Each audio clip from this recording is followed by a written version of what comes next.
오늘 우리에게 주신 하나님의 말씀, 우리가 함께 나눌 말씀은 누가복음 122강, 누가복음 24장 28절에서 35절입니다.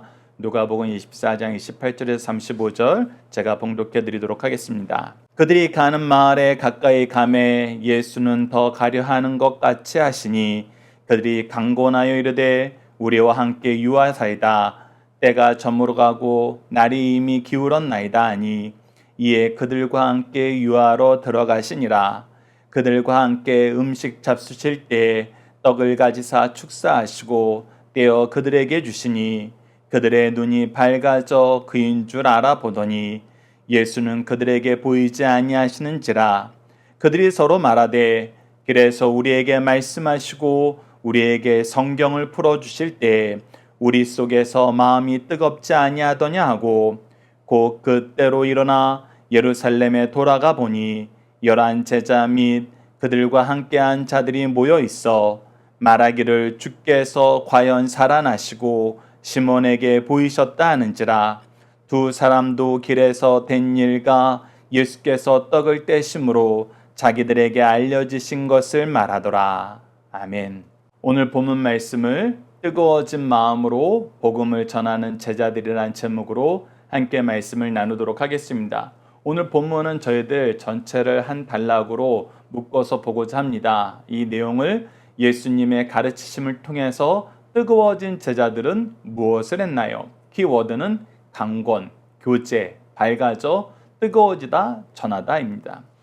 자, 어제 말씀을 통해서는 예수님이 제자들을 찾아오시고 하나님이 항상 우리를 먼저 찾아오심을 우리가 확인할 수 있었어요.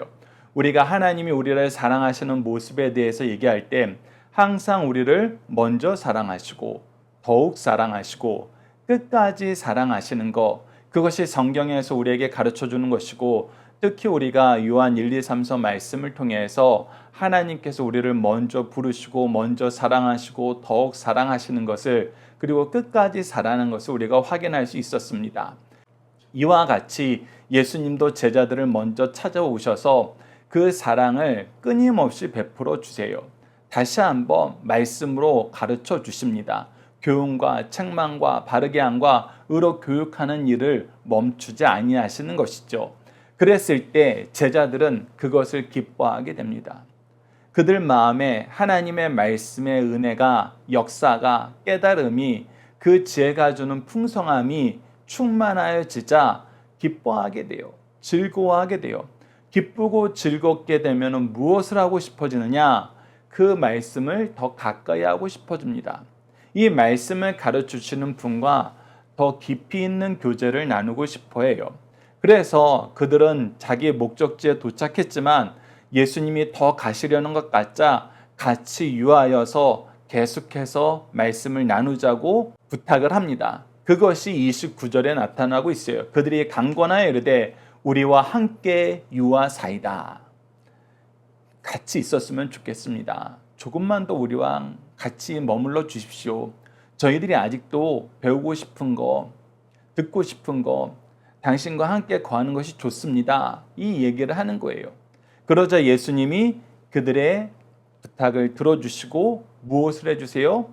그들에게 영적인 말씀을 주신 그분께서 이제 육적인 것도 함께 나누시길 기뻐하시고 그때 축사를 하시면서 떡을 떼어 주십니다. 이 장면은 마치 예수님께서 오병이어의 기적을 베푸실 때 축사하시고 떡을 떼어준 것과 비슷하고 성찬을 가르쳐 주시면서 축사하시고 떡을 떼어주는 것과 비슷해요. 즉 하나님의 은혜로 그 은혜의 역사를 나누시는 모습을 보여주기 시작합니다. 그러자 어떤 일이 생기게 됐어요? 그들의 눈이 밝아졌습니다. 그것이 31절에 나오죠. 그들의 눈이 밝아져 그인 줄 알아보더니, 알아보게 되자 비로소 예수님은 그들 사이에서 사라지십니다.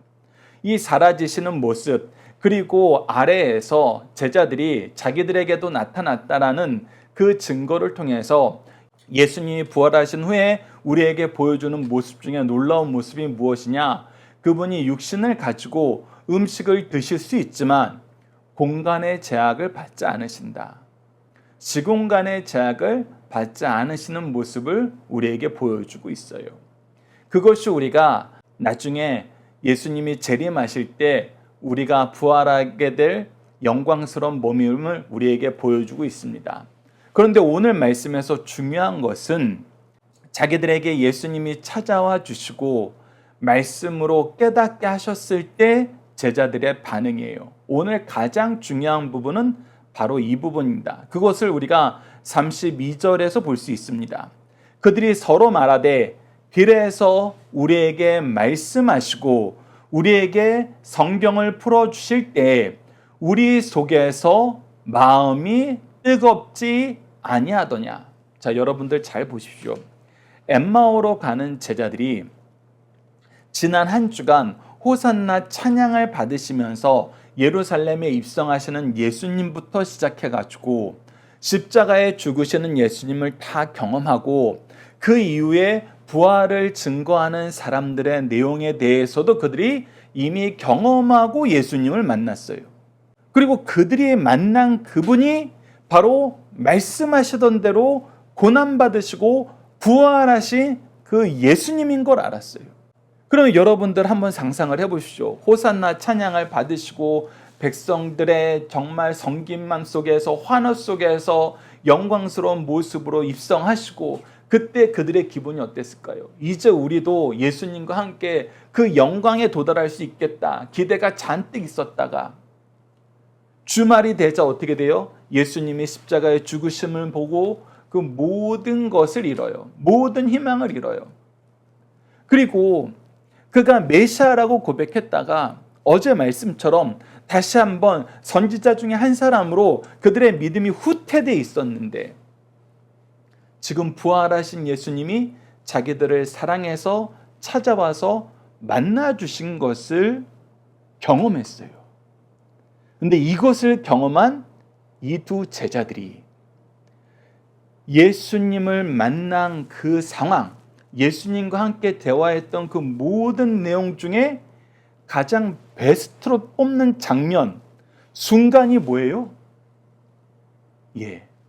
예수님이 우리에게 성경을 풀어서 가르쳐 주실 때라는 거예요.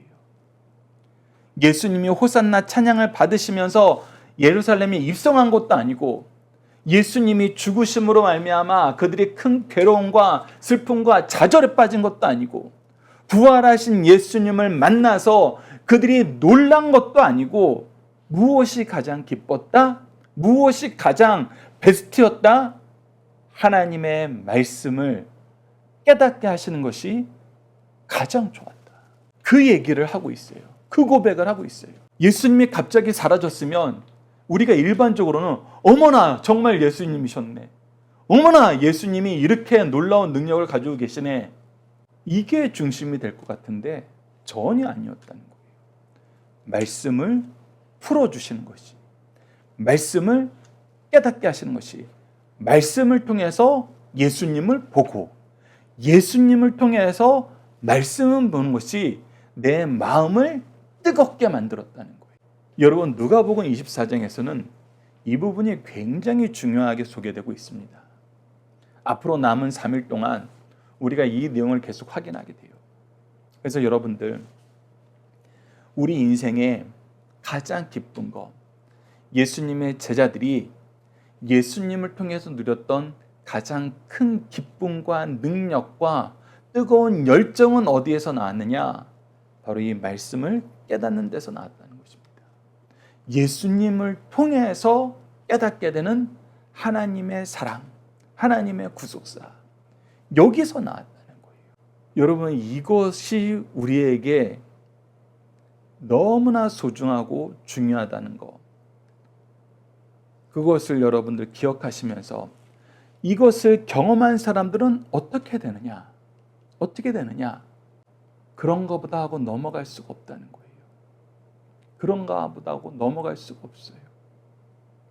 어떻게 해요? 그것을 전하게 돼요.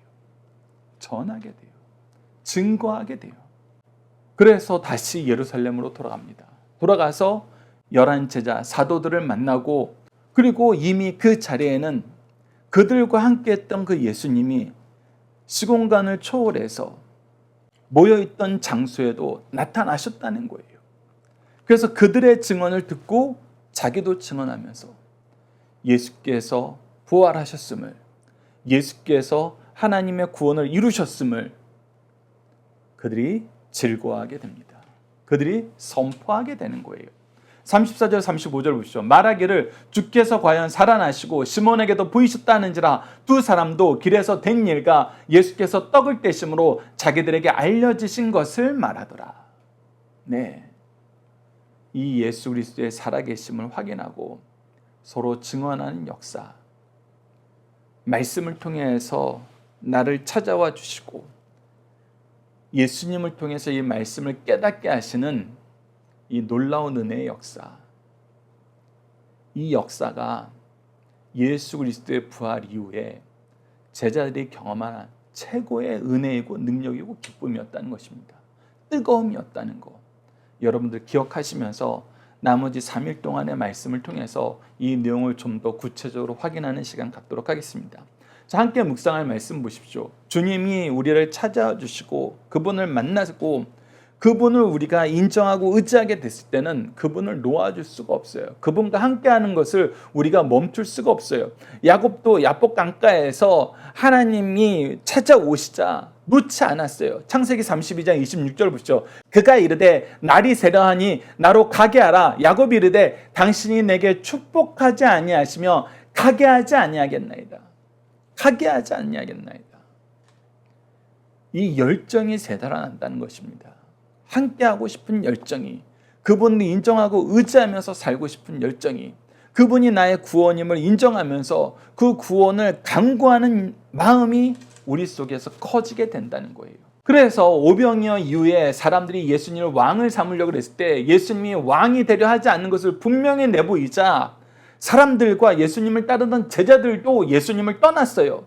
그래서 예수님께서 원사도들에게도 물어봐요. 너희도 나를 떠나려느냐? 라고 했을 때 베드로가 뭐라고 고백합니까? 요한복음 6장 68절을 보면 시몬 베드로가 대답하되 주여 영생의 말씀이 주께 있사오니 우리가 누구에게 가오리까? 무엇이 주께 있다? 영생의 말씀이. 하나님의 말씀을 통해서 주시는 능력의 역사, 생명의 역사, 영생하도록 하는 이 복음이 주님께 있다는 것입니다. 그래서 우리가 주님을 떠나지 못하는 거예요. 그래서 우리가 주님이 우리와 함께하기를 간구하는 거예요. 자, 그리고 이것을 경험한 사람들은 전하게 됩니다. 누가복음 24장 9절에서도 무덤에서 돌아가 이 모든 것을 11사도와 다른 모든 이에게 알리니 무덤에서 천사를 만났던 사람들, 예수님을 만났던 사람들, 이것을 전하기 시작합니다. 사도행전 9장 20절에서도 사도 바울이 예수님을 만나고 예수님을 인정하게 되자 뭐 하게 됐어요? 즉시로 각 회당에서 예수가 하나님의 아들이심을 전파하니라. 바로 전하게 되었다는 것입니다. 이 놀라운 역사가 우리 삶에도 충만하게 우리 함께 기도합시다. 그리고 가장 중요한 역사는 다시 한번 강조합니다. 성경을 깨닫게 하시는, 영생의 말씀을 우리에게 주시는 그 역사라는 것. 이것을 외면하면서 여러분들 다른 곳으로 예수님을 만나려 그러면은 요한복음 6장 말씀처럼 떠나게 돼요. 외면하게 됩니다. 그러나 이 말씀을 깨닫게 하시는 은혜를 즐거워하게 되면은, 이 은혜가 얼마나 큰지 깨닫게 되면은 이것보다 더 좋은 거 없다는 것입니다. 중심사상 하나씩 보도록 하겠습니다. 그리스도께서 성도들이 자신을 찾고 간구하기를 원하신다는 것입니다. 주님께서 더 가시려 하실 때 제자들이 강권하여 우리와 함께 유하사이다라고 하셨어요. 이처럼 주님은 자신을 찾는 것을 기뻐하십니다. 주님은 우리가 찾고 간청하지 않으면 선물을 억지로 주지 않으세요. 그러나 유의할 것은 우리가 구할 수밖에 없는 환경을 조성시키는 분이 누구신지 알아야 된다는 것입니다. 우리가 자주 간구하지 않으므로 잃어버리는 것들이 없도록 해야 됩니다. 그래서 우리는 더욱 기도해야 돼요. 기도하도록 인도하실 때 더욱 기도합시다. 두 번째, 예수님을 영접할 때 주님을 확인하게 되었습니다. 예수와 한 자리에서 마주 대하여 먹을 때 주께서 떡을 떼어 주실 때 저희 눈이 밝아져 예수님인 줄 알게 되었어요. 여기서 눈이 밝아졌다는 것이 심적 영적인 눈이 밝아졌다는 것입니다. 주님이 찾아와 동행해 주시고 말씀으로 인도하시고 갈급한 심령으로 교제가 이루어지자 예수를 바로 볼 수 있는 안목을 갖게 됐어요. 영적 시각을 얻게 된 거예요. 영적 통찰력을 얻게 된 거예요. 이때 예수님은 그들에게 보이지 않게 되었습니다. 이는 예수께서 부활하셨고 부활의 육체는 이전 몸과 다름을 우리에게 가르쳐주고 있습니다. 세 번째, 주님을 만나 부활을 믿게 된 제자들은 선포하게 되었답니다. 막달라 마리아도 엠마오로 가는 두 제자도 베드로도 부활하신 주님을 만나고 믿게 되자 전하게 되었어요. 이것이 그리스도인들의 특징이며 가장 중요한 사명이라는 것입니다. 자녀들과 함께하는 기도 훈련 내용으로 함께 기도하도록 하겠습니다. 말씀을 통해서 우리의 마음을 뜨겁게 하시고 그리스도를 선포하게 하시는 하나님, 우리에게 영적인 부모로 허락하여 주시고 하나님이 정하신 시간과 장소를 통해서 양육의 시간을 가지게 하심을 감사합니다. 양육의 시간을 통해서 깨닫게 하시고 돌이키게 하시고 성장하게 하셨는데 영생의 말씀을 배우는 일에도 가르치는 일에도 참여하지 않으려 함을 용서해 주소서. 우리 삶 속에서 말씀의 열정을 회복하게 하시고 서로가 서로에게 증인이 되고 열매가 되고 축복의 통로가 되는 믿음의 공동체인 가정과 교회가 되도록 인도하여 주소서. 이러한 모임이 우리가 소속된 모든 영역에서 확장되도록 도와주소서. 예수님 이름으로 기도드립니다. 아멘.